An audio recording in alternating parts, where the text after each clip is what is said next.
choses. Non, c'est Jésus. Même si ces pasteurs-là sont bons.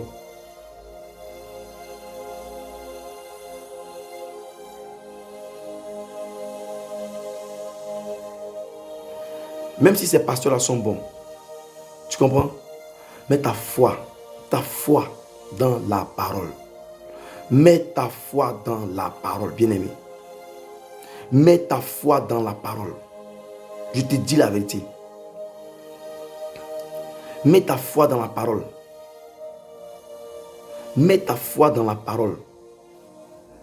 Mets ta foi dans la parole. Ce n'est pas un homme. La foi est vitale. La foi dans la parole, elle est vitale pour toi. Ta vie dépend. Ta vie sur la terre dépend de ta foi dans la parole de Dieu. Dans les Écritures. La parole, et c'est pas que tu comprends. Je te répète encore, la parole est esprit et vie. La parole est esprit et vie. La parole est esprit et vie. Et donc, si la parole est esprit, l'esprit c'est qui? C'est Jésus-Christ. Donc, la parole c'est Jésus-Christ. Donc, les Écritures que tu lis là, c'est Jésus-Christ que tu vois au contact de Jésus-Christ. Et quand il se montre à toi dans les Écritures, il ne fait rien en dehors de sa parole, bien-aimé. Il ne fait rien en dehors de sa parole. Mets ta foi dans la parole. Le mariage que tu veux, c'est dans ta foi. Tu es chrétienne, tu as les difficultés dans la foi, dans la parole. Ce n'est pas une histoire de prière, jeûner. Non, ce n'est pas comme ça. C'est pas comme ça. La foi, il est dit, sans la foi, Hébreux 11:6, il est impossible d'être agréable. Il est impossible. Sans la foi, il est impossible d'être agréable. Regardez, Hébreux 11, verset 6. Or, il est impossible de lui être agréable sans la foi. Car il faut que celui qui s'approche d'Élohim croit que celui-ci existe et est le rémunérateur. Tu t'approches de lui, tu n'as pas la foi. Mais comment tu veux qu'il puisse se rémunérer? Tu vois? Or, regardez un peu dans Ecclésiaste. Dans Ecclésiaste, regardez un peu. Dans Ecclésiaste, chapitre 2, verset 26. Il est dit, car Elohim donne à l'être humain qui est agréable. Vous voyez? La sagesse, de la connaissance, de la joie. Tu veux la joie, la connaissance, la sagesse. Tout ce que nous disons, nous tous. Mais on te dit que sans la foi, il est impossible d'être agréable. Hébreux 11:6. Donc si tu n'es pas agréable à Elohim, tu ne peux pas recevoir la sagesse, la connaissance et la joie. Non. Or, pour être agréable, c'est la foi. Donc en un mot, Elohim, si on retrace, ça veut dire Elohim donne à celui qui a la foi la sagesse. Vous voyez, c'est celui qui est agréable, c'est celui qui a la foi. C'est qui a la foi en lui. Donc, il donne à celui qui a la foi en lui la sagesse, la connaissance et la joie. Voilà. Vous comprenez? C'est pourquoi nous vous disons que c'est la foi. C'est pourquoi nous vous disons par l'esprit, moi-même je suis dedans, c'est la foi. Croyons au Seigneur. Arrêtons de suivre les gens. Arrêtons de se faire balloter ça et là.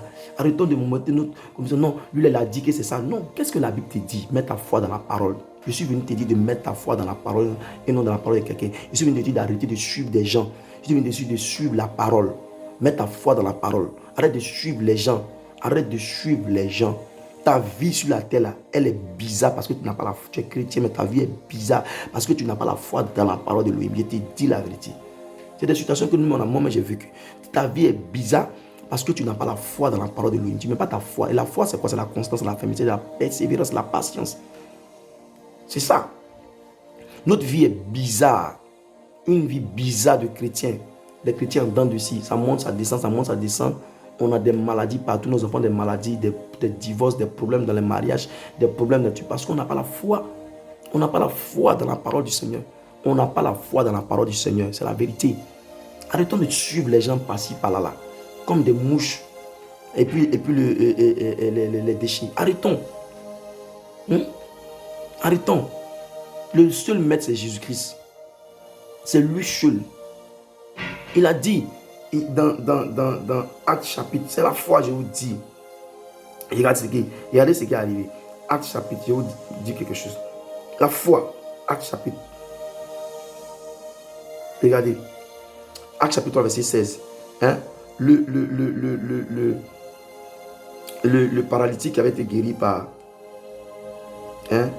Pierre et puis Jean, lorsqu'ils allaient au temple. Qu'est-ce qui s'est passé? Comment ça s'est passé cette guérison? Au verset 16, il dit, et c'est la foi en son nom. La foi en son nom. Son nom, c'est quoi? La parole. Donc la foi dans la parole. Que son nom, qui est la parole, a raffermi celui que vous voyez et connaissez. Voilà. Et la foi qui est par lui, vous voyez, a donné à celui-ci la foi qui est par lui. Par lui, c'est la foi. C'est par lui qu'on peut avoir la foi. C'est par lui. Bien-aimés, je nous en prie, croyons. Demandons au Seigneur, moi-même le premier, demandons-lui. On n'a pas la foi, donne-nous la foi. Il s'agit de la foi, c'est pas l'affaire d'une assemblée. Les assemblées, oui, je ne dis pas non, mais le problème, c'est la foi. La qualité de ta vie sur terre dépend de ta foi dans la parole de Dieu. La parole de Elohim. La qualité de ta vie dépend de ta foi dans la parole de Elohim. Je te dis la vérité. La qualité, l'assainissement de ta vie, la propriété de ta vie, les résolutions, la joie, la paix que tu recherches pendant tant d'années, pendant que tu as une assemblée, pendant que tu connais même l'homme de Dieu, même Jésus, mais tu ne le connais pas comme ça. Tu connais l'homme de Dieu, sa femme, ses enfants, son programme de tous les jours, le programme de ton assemblée, tu connais tout, mais tu ne connais pas Jésus comme ça. Ton intimité est zéro. Ton intimité n'est même pas, soit c'est zéro, soit c'est pas top par rapport à l'intimité que tu as avec ton homme de Dieu, avec ton assemblée, avec tes frères et sœurs. Non, je ne dis pas que je ne suis pas contre tout ça. Mais le plus important, c'est l'intimité. La foi, c'est pas lui. La foi qui est par lui, c'est par lui qu'on a la foi. C'est pas Jésus qu'on a la foi. Donc demande la foi si tu vois. Demande la foi, comme Pierre a dit. Augmente-nous la foi. Demandons au Seigneur de nous augmenter la foi. Il s'agit de la foi, bien-aimé. La qualité de ta vie dépend, je répète, la qualité de ta vie dépend de ta foi dans la parole de l'Elohim, de ta foi dans la parole de l'Elohim, de ta foi dans la parole. La qualité dépend de ta foi dans la parole de l'Elohim. Tu veux voir les choses changer? Je t'ai lu beaucoup de versets.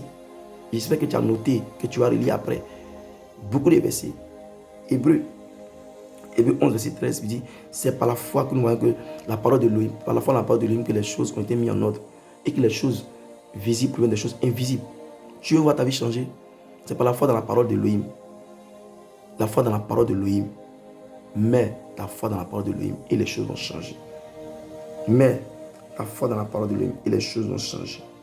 Donc nous étions venus nous parler de la foi. La foi, elle est très importante. Voilà.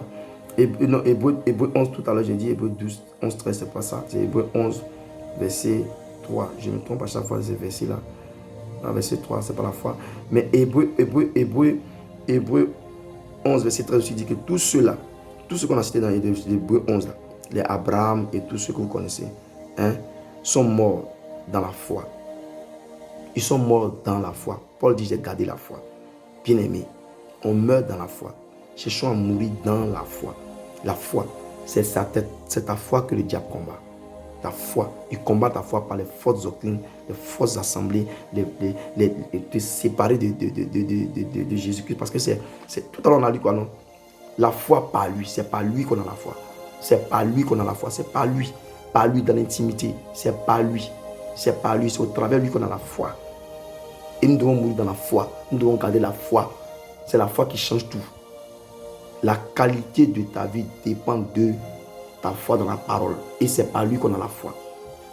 Donc que le Seigneur nous augmente vraiment la foi. La foi, ça y est de la foi. C'est pas le parler en langue, la vie d'imitation, la vie de prière. Tout ça c'est beau. C'est beau, c'est important, très important. Mais c'est la foi. C'est par Jésus-Christ qu'on a la foi. C'est par la foi en lui. La foi en lui. Père, merci de nous augmenter la foi. Que ton nom soit béni. Augmente-nous la foi. Moi-même, augmente-nous la foi. Augmente-nous la foi. Augmente-nous la foi avec les œuvres. La foi avec les œuvres. La foi avec les œuvres. La foi avec les œuvres. Augmente-nous la foi. La foi. La foi. La foi. Augmente-nous la foi. Et ouvre-nous l'esprit pour voir Jésus-Christ dans les Écritures. Augmente-nous la foi. Et que nous avons d'être suivis. Augmente-nous la foi. Au nom de Jésus. Amen.